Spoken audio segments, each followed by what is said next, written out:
Natuluyan ng umalis si Klay Thompson sa Golden State at lumipat papuntang Dallas Mavericks via sign and trade. Kasama doon ang Hornets kung saan nakuha nila si Josh Green para sa cap space ng Dallas. Nakuha naman ng Golden State ang 2 second round pick mula sa Mavericks. Hindi man lang first round pick ang binigay nila para dito kay Klay Thompson. Sinubukan pa ng Lakers na makipag-sign and trade sa Golden State kapalit ni D'Angelo Russell, kaso tumanggi din ng Warriors. Yung pipirmahan ni Klay Thompson na kontrata, 3 taon na $50 million na ang structure nun, $15 to $17 million kada taon. Tinuloy ni Klay yung kanyang sinabi dati na magkakaroon siya ng pay cut. Ang laki ng binawas sa kanya, 60%. Kayang ibigay ng Golden State yung kontratang hinihingi nitong si Klay pero hindi ginawa.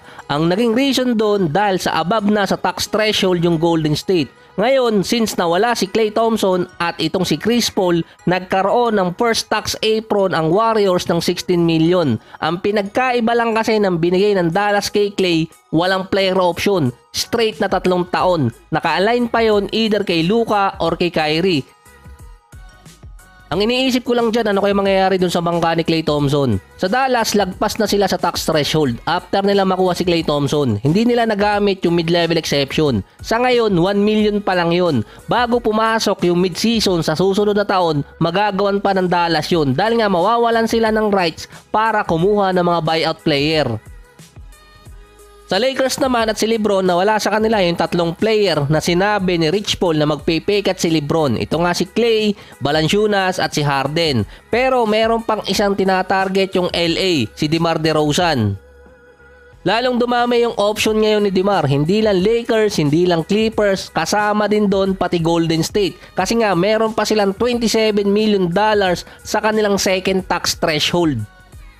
Kahit nawala naman si Klay Thompson sa Warriors, meron naman kasi silang pamalit doon, si Podziemski, at meron pa rin naman silang mga dinidevelop na player. Hindi talaga yung contract yung naging issue doon kung titingnan yung mga naging status dati, kundi paano tinrato ng Warriors at ng team owner si Klay. Base kasi sa report nung nakaraang taon pa after tong malaglag ng Golden State sa second round versus sa Lakers, may average si Klay Thompson sa season na 21 points, 4 rebounds, 43 and 41%. Nag-struggle siya noon nung playoffs. Pagpasok kasi ng free agency, hindi inopera ng contract extension si Klay. Teka, meron pala, 2 taon, 40 million. Ito yung prior pumasok ng 2024 season. Ang gustong gawin ng team owner nun, magpababa ng payroll dahil kaka-implement pa lang ng bagong CBA rule. Ito yung sinabi dati ni Embiid nung nag-guest siya sa finals na hindi naman nakaka-apekto yung bagong CBA pero apektado yung maraming teams ngayon. Merong issue si Joe Lacob at si Klay Thompson mid-season pa lang. Sinausawan pa yon na mas pinili di umano ni Steph si Draymond kumpara kay Klay dahil mas fit si Draymond kay Steph. Maraming pagkakataong pwedeng i-trade ng Warriors si Green pero hindi ginawa. Kung ibang team na nangyari yon kay Green, malamang wala na siya. Tingnan nyo naman yung ibang player tinatanggal kapag nagkakaroon ng issue.